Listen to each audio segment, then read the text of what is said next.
ഇന്ന് protein rich ആയിട്ടുള്ള ഒരു പയർ കഞ്ഞിയുടെ റെസിപ്പിയാണ്. ഏത് ആരോഗ്യസ്ഥിതിയുള്ളവർക്കും ഏത് കാലത്തും കഴിക്കാൻ പറ്റുന്ന ഒരു ബ്രേക്ക്ഫാസ്റ്റാണിത്. പ്രത്യേകിച്ച് കർക്കിടക മാസത്തിലാണ് നമ്മൾ ഈ പയർ കഞ്ഞി ഉണ്ടാക്കുന്നത്. അതും വളരെ എളുപ്പത്തിൽ നമുക്ക് ഉണ്ടാക്കാൻ പറ്റുന്ന ഒരു ബ്രേക്ക്ഫാസ്റ്റാണ്. ഇതിനു വേണ്ടി ഞാൻ 1/2 കപ്പ് ജീരകശാല അരി എടുത്തിട്ടുണ്ട്. പിന്നെ വേണ്ടത് ചെറുപയറാണ്. ഞാൻ 1 കപ്പ് ചെറുപയർ എടുത്തിട്ടുണ്ട്. ജീരകശാല അരി ഇല്ലെങ്കിൽ നിങ്ങൾക്ക് സാധാരണ പച്ചരി എടുക്കാം. അരിയുടെ ഇരട്ടി വേണം ചെറുപയർ എടുക്കാൻ. ഇനി ചെറുപയർ നമ്മൾ ഇതുപോലെ കുറേശ്ശായി മിക്സിയിലെടുത്ത് ഒന്ന് പൊടിച്ചെടുക്കണം. ഇതുപോലെയാണ് പൊടിക്കേണ്ടത്. 2 പ്രാവശ്യം പൾസ് ബട്ടൺ പ്രസ് ചെയ്താൽ മാത്രം മതി, അധികം പൊടിഞ്ഞു പോകരുത്. ഇപ്പോൾ ഇതുപോലെ പൊടിഞ്ഞ് കിട്ടിയിട്ടുണ്ട്. ഇത്രയും മതി കേട്ടോ.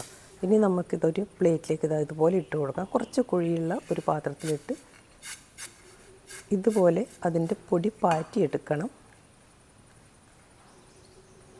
2 or 3 പ്രാവശ്യം ഇതുപോലെ ചെയ്താൽ നമുക്ക് ഇതിൻ്റെ മുഴുവൻ പൊടിയും ഇതുപോലെ മാറ്റിയെടുക്കാൻ പറ്റും. ഇത് ഒരുമിച്ച് നമുക്കിതുപോലെ പൊടിച്ച് വെക്കാം. അതിനുശേഷം നമുക്ക് ആവശ്യമുള്ളതെടുത്തിട്ട് ഓരോ ദിവസവും ഉണ്ടാക്കിയാൽ മതി കേട്ടോ. ഞാനപ്പോൾ ഇത് ഒറ്റ പ്രാവശ്യം ഉണ്ടാക്കാനുള്ളതല്ല ഇവിടെ പൊടിച്ച് വെക്കുന്നുള്ളത്. ഒരു 3 പ്രാവശ്യമൊക്കെ ഉണ്ടാക്കാൻ പറ്റുന്ന തരത്തിലുള്ള പൊടിയാണ് ഞാനിവിടെ ഉണ്ടാക്കുന്നത്. ഇപ്പോൾ ഇതിൻ്റെ പൊടി മുഴുവനും പാറ്റി എടുത്തിട്ടുണ്ട്. ഇനിയിപ്പോൾ ഇതിൽ മുഴുവനായുള്ള ചെറുപയറുണ്ടെങ്കിൽ അതിൻ്റെ അറ്റത്തുനിന്ന് കുറച്ചെടുത്ത് വീണ്ടും അടുത്ത പ്രാവശ്യം പൊടിക്കുന്നതിലേക്ക് ഇടാം. അപ്പോൾ ഇതുപോലെ ചെയ്ത് ഞാനെല്ലാം തന്നെ ഇതുപോലെ വൃത്തിയാക്കി എടുത്തിട്ടുണ്ട്. എല്ലാം കഴിഞ്ഞ് 1 കപ്പാണ് എനിക്കിവിടെ ചെറുപയർ കിട്ടിയിട്ടുള്ളത്. ഇതുപോലെ ചെയ്തെടുത്തതിന് ശേഷം നമ്മളിത് അളന്നെടുത്ത് അതിൻ്റെ നേരെ പകുതി അരിയും കൂടി ഇതിലേക്ക് മിക്സ് ചെയ്തെടുക്കാം. അതിനുശേഷം ഒരു പാത്രത്തിലിട്ട് വെച്ചാൽ അതിൽ നിന്ന് കുറേശ്ശെ എടുത്ത് നമുക്ക് ദിവസം ഉണ്ടാക്കാം. എത്രയാണോ നമുക്ക് വേണ്ടത് അത്രയും ഉണ്ടാക്കിയെടുക്കാം. ഒരു 6 മാസം വരെ വേണ്ടത് ഞാൻ ഇതുപോലെ ഉണ്ടാക്കി വെക്കാറുണ്ട്. അങ്ങനെ ആകുമ്പോൾ നമുക്ക് പെട്ടെന്ന് തന്നെ ബ്രേക്ക്ഫാസ്റ്റ് റെഡിയാക്കി എടുക്കാൻ പറ്റും. ഇനിയിപ്പോൾ ഇതിൽ നിന്ന് ഞാൻ ഒരു 1/2 കപ്പാണ് കഴുകി എടുത്തിട്ടുള്ളത്. ഇത് നമുക്കിനി ഒരു കുക്കറിലിട്ട് വേവിച്ചെടുക്കാം. വേവിക്കുമ്പം നമുക്കിതിൽ മുങ്ങിക്കിടക്കുന്ന അത്രയും വെള്ളം ചേർക്കണം. ഞാൻ പക്ഷേ വെള്ളം ചേർക്കുന്നില്ല. ഇവിടെ 1 കപ്പ് തേങ്ങയുടെ 1/4 പാലും 2/2 പാലും എടുത്തിട്ടുണ്ട്. അതിൽ നിന്ന് 2/2 പാലാണ് ഞാനിത് വേവിക്കാനായി എടുക്കുന്നുള്ളത്.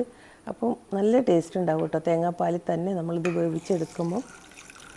അത് നിങ്ങളുടെ ഇഷ്ടത്തിനനുസരിച്ച് എടുക്കാം കേട്ടോ. ഞാൻ 2 വിസിൽ വരുമ്പോൾ ഇത് ഓഫ് ചെയ്തിട്ടുണ്ട്. തണുത്തതിന് ശേഷമാണ് ഞാനിതിപ്പോൾ തുറക്കുന്നുള്ളത്. നന്നായി തന്നെ വെന്തിട്ടുണ്ട് കേട്ടോ. ഇതുപോലെ വെന്തിട്ടുണ്ട്. ഇനി നമുക്കൊരു പാത്രത്തിലേക്ക് മാറ്റാം. കാരണം എൻ്റെ കുക്കർ വളരെ ചെറുതായതുകൊണ്ട് ഞാൻ വേറൊരു പാത്രത്തിലേക്ക് മാറ്റുന്നുണ്ട്. ഇനി ഇതിലേക്ക് നമുക്ക് 1/4 പാലാണ് ചേർത്ത് കൊടുക്കേണ്ടത്. അപ്പോൾ നിങ്ങൾ തേങ്ങാപ്പാലിലല്ല ഇത് ഉണ്ടാക്കുന്നതെങ്കിലും പശുവും പാലിലും ഉണ്ടാക്കാം. ഇതേപോലെ അവസാനം വെള്ളമൊഴിച്ച് വേവിച്ചതിന് ശേഷം പശുവും പാൽ ചേർത്ത് കൊടുത്താൽ മതി കേട്ടോ. അതും അല്ലെങ്കിൽ നിങ്ങൾക്ക് സാധാരണ വെള്ളത്തിൽ തന്നെ വേവിച്ച് കൊടുക്കാം. പക്ഷേ കൂടുതൽ ടേസ്റ്റി ആയിട്ടുള്ളത് തേങ്ങാപ്പാൽ ചേർക്കുമ്പോഴാണ്. ഇനി ഇതിലേക്ക് ആവശ്യത്തിന് ഞാൻ ഉപ്പ് ചേർത്ത് കൊടുക്കുന്നുണ്ട്. ഉപ്പ് കൂടി ചേർത്ത് നന്നായി ഇതുപോലെ തിളക്കട്ടെ. ഈ സമയത്ത് നിങ്ങൾക്ക് നെയ്യിൽ ചെറിയ ഉള്ളി മൂപ്പിച്ച് ചേർത്ത് കൊടുക്കാം. പക്ഷേ ഇവിടെ ആർക്കും അത് ഇഷ്ടമില്ലാത്തതുകൊണ്ടാണ് കേട്ടോ ഞാൻ ചേർത്ത് കൊടുക്കാത്തത്. ഇപ്പോൾ നമ്മുടെ പയറ്റുകഞ്ഞി ഇവിടെ റെഡി ആയിട്ടുണ്ട്. അപ്പോൾ ഉടനെ കഴിക്കുന്നുണ്ടെങ്കിൽ നമുക്ക് ഇത്രയും ഗ്രേവി മതി.